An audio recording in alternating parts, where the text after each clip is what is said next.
Revenir un petit peu sur tout ce qui se dit, parce que vraiment, vous savez que je suis pas très polémique, c'est pas mon style de truc. D'ailleurs, quand il y a des gens qui sont des polémiques, j'essaye de les sortir de ces polémiques. Voilà, pour revenir un petit peu sur tout. Déjà, on va commencer par le numéro 1. Cynthia et moi, nous ne sommes pas ensemble. Le téléphone il a coupé, du coup, je continue. Ça, c'est le numéro 1. Ensuite, Carla, elle a quand même dit qu'elle a décidé elle-même, donc ce qu'elle a dit, de me quitter. Donc quand tu décides de quitter quelqu'un, ça veut dire que tu ne peux pas garder cette personne auprès de toi. Quand tu quittes une personne, ça veut dire que tu laisses vivre sa vie. Chose que le jour où j'aurais décidé de refaire ma vie ou d'aller voir quelqu'un, quoi, je vous le dirais, parce que je suis pas quelqu'un qui dit pas les choses. Et clairement, j'ai rien à cacher là-dessus parce que voilà, on a été ensemble, maintenant on n'est plus ensemble. Ce qui m'intéresse à moi à l'heure actuelle, c'est mon enfant. On a un enfant ensemble, je pense qu'on a vécu des choses magnifiques. On a un enfant ensemble, même si apparemment je suis une barre de fer. Bon, ça au pire c'est pas le style de truc qui me touche, vous voyez, c'est comme ça, c'est la vie. Je pense que tous les gens qui me connaissent savent la barre de fer que je suis. Je suis connu pour ça, pour être une barre de fer, donc bref, c'est la vie. Mais maintenant, pour en revenir à tout ça, avec Carla, donc on est en train d'entamer une procédure de divorce. Je pense que c'est la meilleure chose, que ce soit pour elle comme pour moi.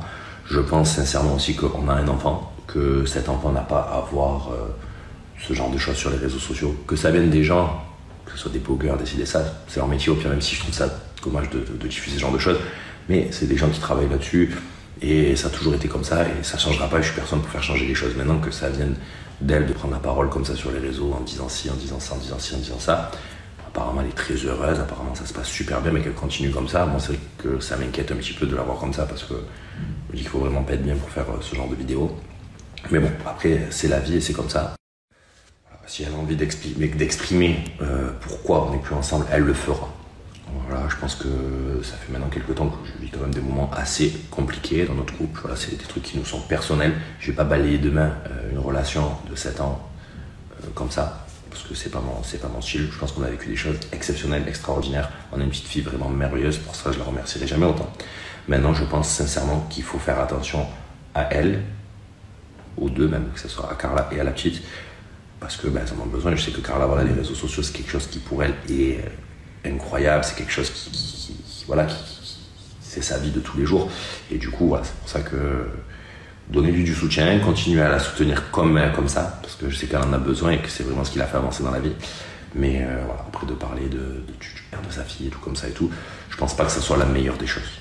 Je pense qu'elle comme moi, quand j'entends ça fait 7 ans que j'aurais dû partir de cette relation, que j'aurais dû ci, que j'aurais dû ça, c'est son choix, c'est elle qui le dit, elle a le droit de le penser.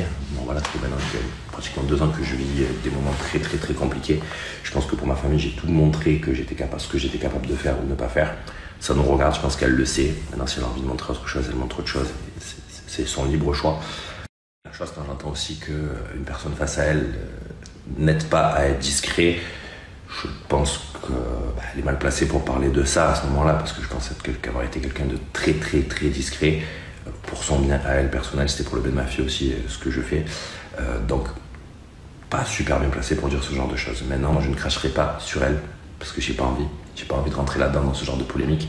On a un enfant ensemble, je pense que la meilleure chose à faire, c'est de protéger notre enfant et de pas laver notre linge sale en public. On a des téléphones, elle a un avocat, moi aussi. On est en train de faire un divorce, donc bien évidemment c'est la suite logique. Et je pense qu'on peut discuter comme des adultes. Maintenant, ce que vous allez penser ou pas, je suis pas là pour vous dire quoi penser, je suis pas là pour dire les gens ils doivent penser ci, ils doivent faire ci, ils doivent faire ça. C'est comme ça, c'est humain. Mais voilà, moi je ne laverai pas mon linge sale en public. Et quand il est de ma discrétion, qu'elle peut ne pas s'inquiéter, je resterai discret sur tout quoi qu'il en soit. Ma belle, non, aujourd'hui jusqu'à j'ai allumé ma ring light. C'est encore pour toi aujourd'hui, c'est pas possible. Moi, en fait, le truc qui me choque le plus, c'est que, je sais pas, genre vraiment, j'essaie d'être gentille, mais j'arrive pas en fait. Vraiment, elle me donne pas envie d'être gentille avec elle. Genre, c'est abusé. Et en fait, toi, t'es qui, cousine? En fait, là, déjà, c'est pas un conseil que tu donnes. C'est pas un conseil du tout, c'est carrément une critique. Je pense que toi, tu sais pas ce que c'est d'être éperdument amoureux. L'amour, ça fait vraiment faire des fois des conneries. Tu penses que elle était contente d'être humiliée devant toute la France entière par son mari ce qu'il a servi de mari, qu'il a humilié, etc. Et tout. Tu penses que ça l'a fait plaisir? Tu penses qu'elle était contente? Non, mais franchement, toi, t'es là, tu viens, non, mais faut pas tout donner à un homme, faut se faire désirer, faut faire ci, faut faire ça. Mais wesh, cousine, elle était mariée en fait. Et même si elle voulait tout donner à son mec, elle fait ce qu'elle veut, c'est pas ton dos en fait, mets-toi ton cul, va balayer devant ta porte. Non mais non franchement, je suis trop choquée. Tout le temps, je la vois dans mes pourtant, tout le temps, elle refait encore une bêtise. Celle-là, faut vraiment attraper sa veste. C'est plus possible, wesh. Mais je suis choquée, j'arrive même pas à parler. Moi, je pense que toi, t'as jamais été amoureuse de ta vie. Et tu sais pas que parfois, par amour, on fait des choses qu'on pensait qu'on ferait même pas dans notre vie, en fait, entière. Quand on est amoureuse comme ça, on est pris par les sentiments. Quand il y a un enfant au milieu, encore pire. Quand tu vis avec une personne, on voit ce qu'il vous montre à la télévision. Mais on n'est pas dans le foyer des gens pour savoir, en fait, je suis désolée. Moi, Carla, j'ai grave du mal avec elle. Je vous dis la vérité. J'ai jamais forcément apprécié cette fille-là. Mais là, c'est de la méchanceté gratuite. Ce qu'elle vit en ce moment, c'est horrible. Vous vous rendez pas compte. C'est de l'humiliation à l'état pur. Déjà, son mec, là, ce sale cafard, cette punaise, là, qui lui sert à rien, qui l'enfonce plus bas que la terre. Wesh.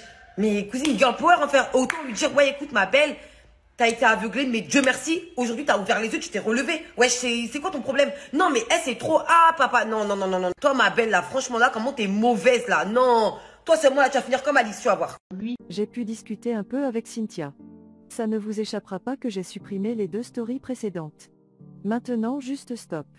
J'ai eu une jeune femme bouleversée, elle est très peinée de la situation, elle n'a jamais eu l'intention de blesser Carla ou autre. Sa story prise de parole était très maladroite et malvenue, mais là c'est en train de prendre des proportions juste inacceptables. Le harcèlement qu'elle subit est juste inimaginable, elle a tué personne. Elle vit juste sa vie, que elle et Kevin se soient ou non rapprochés ne regarde personne, celui qui est à blâmer c'est Kevin pas Cynthia. C'est lui qui est marié et qui a encore des affaires chez son ex-femme. La pauvre petite est en train de se prendre une vague de haine, c'est affligeant et c'est pas mérité. Donc stop, ça y est elle rentre chez elle, elle termine le spa. Elle est très bouleversée par tout ça, le but c'est pas non plus de détruire une jeune femme. Je pense qu'on a déjà assez fait d'acharnement sur Belle pour recommencer à chaque fois. Donc maintenant on laisse Cynthia en paix. Vous me dites ouais, c'est petit de la tacler sur la sorcellerie, t'as pas d'autre chose, nani nana. Mais elle m'a taclé sur quoi? C'est facile alors de me tacler sur ça? Un truc auquel je m'exprime pas et un truc qui ne regarde personne. Donc en fait, j'ai juste fait ce qu'elle m'a fait. Donc si ça la dérange, ben ne fais pas aux autres ce que tu n'aimerais pas qu'on te fasse. Franchement, la vérité, pourquoi parler de moi? Pourquoi dire que je suis une vicieuse? Son mec, c'est Kevin. Son ex-mari, c'est Kevin. Son mec, je sais pas, je m'en fous. C'est sa vie.